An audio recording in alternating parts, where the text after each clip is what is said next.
मित्र हो, नमस्कार. मी दिलीप थोरात आणि आपण पाहतात दिलीप थोरात ब्लॉग्स हे माझे युट्यूब चॅनल. मित्र हो, आज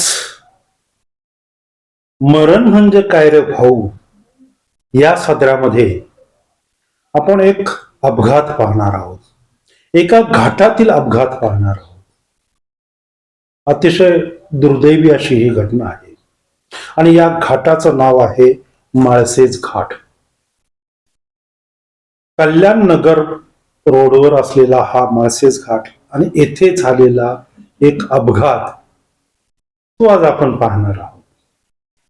चला तर सुरू करूया व्हिडिओला.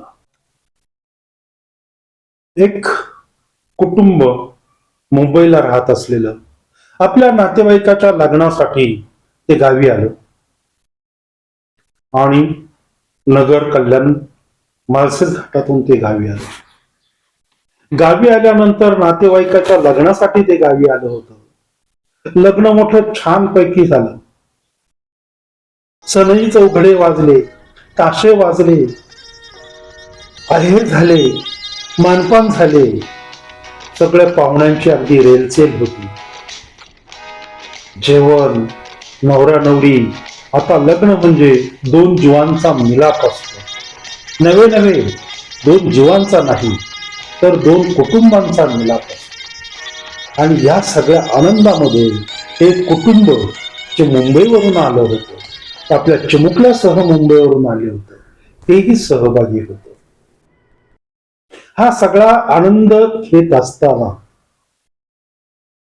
त्यांना कल्पना नव्हती की आपल्या पुढे काही काळानंतर काय वाढून ठेवलेलं आहे. कुठला काळ प्रसंग आपल्या दिशेने धाव घेत आहे हे त्या कुटुंबाला माहित नाही. ते लग्नाच्या आनंदातच मशगूल होते. लग्न झालं, दोन जीवांचा मिलाप झाला, दोन कुटुंबांचा मिलाप झाला. परंतु त्याच वेळेला एक कुटुंब कुठेतरी धोक्यात होतं आणि त्याची कल्पना या कुटुंबाला अजिबात नव्हती. लग्न झाल्यानंतर हे कुटुंब आपल्या चिमुकल्यासह मुंबईला यायला निघालं, पण यांनी आयुष्यात एक चूक केली आणि स्वतःचा जीव गमावून बसले. आणि ती चूक म्हणजे ते एसटीने मुंबईला न येता एका दुधाच्या टँकरमध्ये मुंबईला निघाले. मित्र हो, अहो वाट पाहीन पण एसटीनच जाईल हे एसटीच्या पाठीमागे फुकट लिहिलेलं नसतं. एकनाथ शिंदे साहेबांच्या सरकारने महिलांसाठी 50% एसटीचं तिकीट माफ केलेलं आहे. एसटी मध्ये अनेक अशा काही गोष्टी आहेत की ज्या तुम्हाला सोयीस्कर आहेत. आता तर एक ऍप आलंय की तुम्हाला एसटीचं घरी बसून बुकिंग करता येतं. एवढ्या सगळ्या सुखसोयी दिलेल्या असताना, एवढं सगळं सेफ्टी वातावरण दिलेलं असताना आपण कशाने निघालो? दुधाच्या टँकरने निघालो मुंबईला, आणि तेही आपल्या चिमुकल्यासह. अत्यंत दुर्दैवाची गोष्ट आहे मित्रांनो.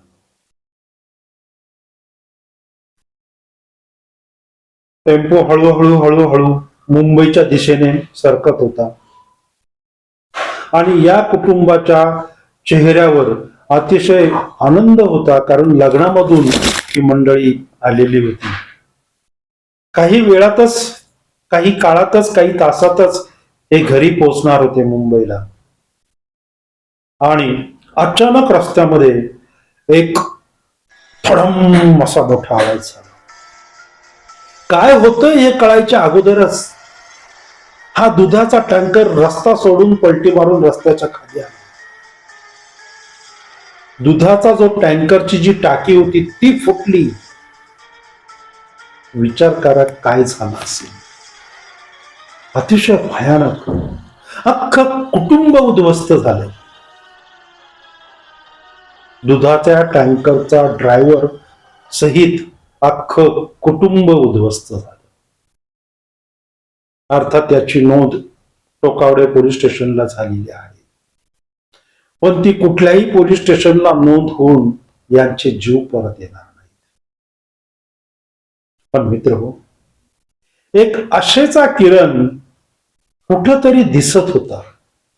कुठेतरी हा आशेचा किरण हुंकार भरत होता, आणि तो हुंकार होता त्या चिमुकल्याचा. तो चिमुकला मात्र जिवंत होता. आई वडिलांना गमावलेला हा 3 वर्षाचा चिमुकला मात्र जिवंत होता. कशासाठी जगायचं? मरण म्हणजे काय रे भाऊ, या प्रश्नाचं उत्तर शोधण्यासाठी हा चिमुकला जिवंत होता. मित्र हो, आपण आपल्यावर काही नियम लादून घेतले पाहिजे. हे जर नियम लादून आपण नाही घेतले तर या प्रकारचे अपघात, या प्रकारचे मरण, या प्रकारचे मृत्यू आपण स्वतःहून ओढून घेत असतो. खालावो, नम्रतेची विनंती की आपण आपल्यावर काही नियम घालून घ्या. मग ते ट्रान्सपोर्टच्या बाबतीत असेल, सेफ्टीच्या बाबतीत असेल. सगळ्यात जास्त आपल्याला भारतामध्ये कशाला जपायचंय तर ते आपल्या स्वतःच्या सेफ्टीसाठी. ते जपा. उगाच दुसऱ्याच्या गाडीमध्ये, नको त्या गाडीमध्ये जाण्यात काही अर्थ नाही. अहो मित्रांनो, या टेम्पोला, सॉरी, या दुधाच्या टँकरला एका टेम्पोने धडक दिली, 407 टेम्पोने धडक दिली. तसा हा दुधाचा टँकर होताना पाहताना रोडच्या कडेला जाऊन दुधाचा टँकर पण फुटला. 5-6 लोकांचे, 4-5 लोकांचे जीव गेले. काही वाचले, ते हॉस्पिटलला ऍडमिट करण्यात आले. नका, असं नका करू. स्वतःचा जीव वाचवायचा असेल तर वाट पाहिल, पण एसटीनच जाईल, याचा जरा विचार करा की. थोडा वेळ होईल, पण तुम्ही तुमचं एवढं छान मिळालेलं आयुष्य कशासाठी असं असुरक्षित करताय? मित्र हो, आता याच नोटवर मी माझा आजचा व्हिडिओ संपवतो आहे. आजची बातमी संपवत आहे.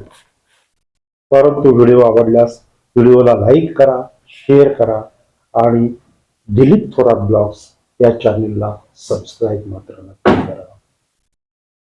पुन्हा भेटू उद्या एका नवीन बातमीसह. तोपर्यंत नमस्कार.